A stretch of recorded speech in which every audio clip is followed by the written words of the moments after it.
అత్యంత క్లిష్టమైన ఎస్ఎల్బీసీ టన్నెల్లో సహాయక చర్యలు ఊపందుకున్నాయి. సాహసోపేతంగా మారిన రెస్క్యూ ఆపరేషన్కు ఇండియన్ ఆర్మీ రూపొందించిన మ్యాప్ రూట్ గైడ్గా మారింది. ఎన్నో అవరోధాలు దాటుకుంటూ రెస్క్యూ టీమ్స్ ముందుకు సాగుతోంది. మరిన్ని వివరాలు బాలకృష్ణ అందిస్తారు. ఎస్ఎల్బీసీ టన్నెల్లో రెస్క్యూ ఆపరేషన్స్ ఏ విధంగా జరుగుతున్నాయో మనం క్లియర్గా చూద్దాం. ప్రస్తుతం మనము ఇదైతే మొత్తాన్ని ఆర్మీకి సంబంధించినటువంటి ఒక మ్యాప్ ఉంది. ఆ మ్యాప్లో వాళ్ళు డీటెయిల్గా ఎక్స్ప్లెయిన్ చేస్తున్నారు. Pin to pin, point to point, area to area లోపల టన్నెల్లో ఎట్లాంటి సిచ్యువేషన్ ఉందో ఎక్స్ప్లెయిన్ చేసే ప్రయత్నం చేస్తున్నారు. మనకు ఏదైతే ఇక్కడ మనకు ఎస్ఎల్బీసీ టన్నెల్ సంబంధించినటువంటి ఇన్లెట్ స్టార్టింగ్ పాయింట్ ఏదైతే ఉందో ఇక్కడ నుంచి ఎగ్జాక్ట్గా 14 కిలోమీటర్స్ దూరంలో యాక్సిడెంట్ జరిగినటువంటి స్పాట్ ఉంది. ఆ స్పాట్కి చేరుకోవాలంటే లోకో ద్వారా 14 కిలోమీటర్లు ప్రయాణించాల్సి ఉంటుంది. కానీ 11.5 కిలోమీటర్స్ దగ్గరనే, అంటే 8 కిలోమీటర్ల నుంచి మనకు వాటర్ కానీ లేకపోతే బురద కానీ ఉంటుంది. కానీ ఆ వాటర్ బురద కొంత మేరకు వెనక్కి వెళ్తుంది. సో మనం చూడవచ్చు ఇక్కడ 11.5 కిలోమీటర్స్ నుంచి జర్నీని కనుక లోకోలో స్టార్ట్ చేస్తే మనకు దాదాపుగా 12.9 కిలోమీటర్స్ వరకు మనకు ఈ TMB tunnel bore machine break అయినటువంటి పాయింట్ కనిపిస్తుంది. మనకు 10.9 కిలోమీటర్స్ నుంచి ఇక పూర్తి స్థాయిలో వాటర్ అనేది కనిపిస్తుంటుంది. సో ఆ వాటరు ఇక్కడ నుంచి స్టార్ట్ అయితే దాదాపు 13 కిలోమీటర్ల వరకు, 11 కిలోమీటర్ల నుంచి 13 కిలోమీటర్ల వరకు పూర్తి స్థాయిలో 1 మీటర్ లెవెల్లో వాటర్ ఉంది. మనకు ఇక్కడ క్లియర్గా వాళ్ళు ఎక్స్ప్లెయిన్ చేస్తున్నారు.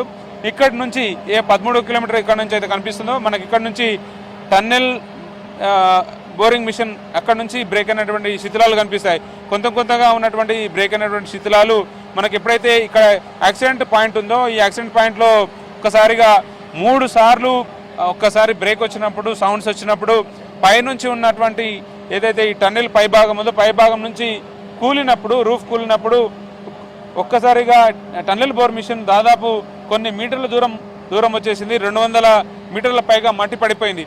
ఈ ఏదైతే యాక్సిడెంట్ స్పాట్ ఉందో ఈ స్పాట్ని చేరుకోవాలంటే ఇక్కడి నుంచి దాదాపు 1/2 కిలోమీటర్ వరకు డేంజర్ జోన్గా చెప్తారు. ఎందుకంటే ఈ ప్రాంతంలో వేసినటువంటి డ్రిల్ చేస్తున్న సమయంలో వేసినటువంటి కాంక్రీట్ సిగ్మెంట్స్ మనం ఇక్కడ క్లియర్గా చూడవచ్చు.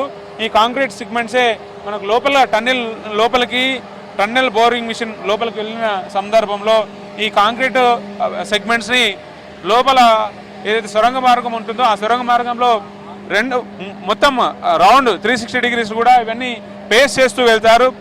వెళ్తున్న సమయంలో కాంక్రీట్ మిక్స్ కూడా చాలా తక్కువగా ఉండడం వల్ల అది ఊడిపడుతుంది.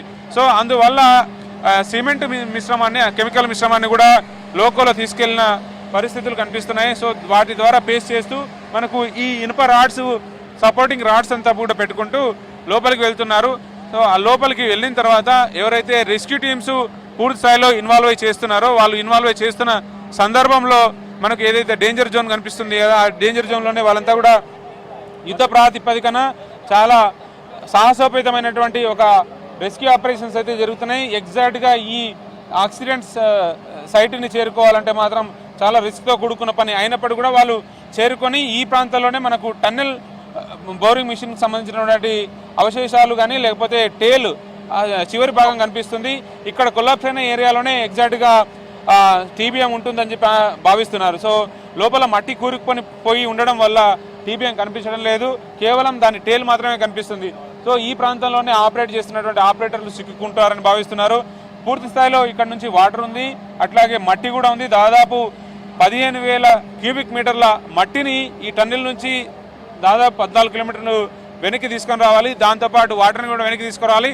14 కిలోమీటర్లు వెనక్కి వచ్చిన తర్వాత మనం బ్యాక్ సైడ్ కనుక చూస్తే ఇక్కడ నుంచి ఆ పైపుల ద్వారా నేరుగా రివర్లోకి బయటకు పంపిస్తున్నారు. సో వచ్చిన వాటర్ని డీవాటరింగ్, డీసిల్టింగ్ ప్రాసెస్ అంతా కూడా అది జరుగుతుంది. లోపల 150 హార్స్ పవర్ కెపాసిటీ కలిగిన ఒక మోటార్ సాయంతో బూస్టింగ్ మోటార్స్ ద్వారా బయటికి అయితే పంపింగ్ చేస్తున్నారు.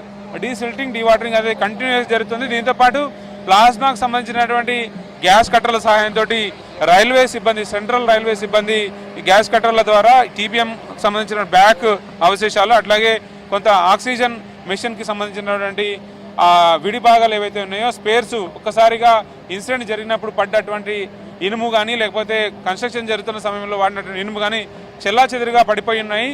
పూర్తి స్థాయిలో ఆ 0 పాయింట్ నుంచి ఇంకొంచెం ముందుకు వెళ్ళాలన్నా లేకపోతే వెనక్కి తిరిగి రావాలన్నా చాలా ఇబ్బందికరమైన పరిస్థితులు ఉన్నాయి. కాబట్టి వాటిని క్లియర్ చేస్తే కానీ లోపలికి వెళ్ళలేని సిచ్యువేషన్ క్లియర్గా మనం డయాగ్రామ్ ద్వారా తెలుసుకోగలుగుతున్నాం. కెమెరా పర్సన్ శ్రీనివాస్ కలిసి Balakrishna, V6 news, SLBC tunnel నుంచి.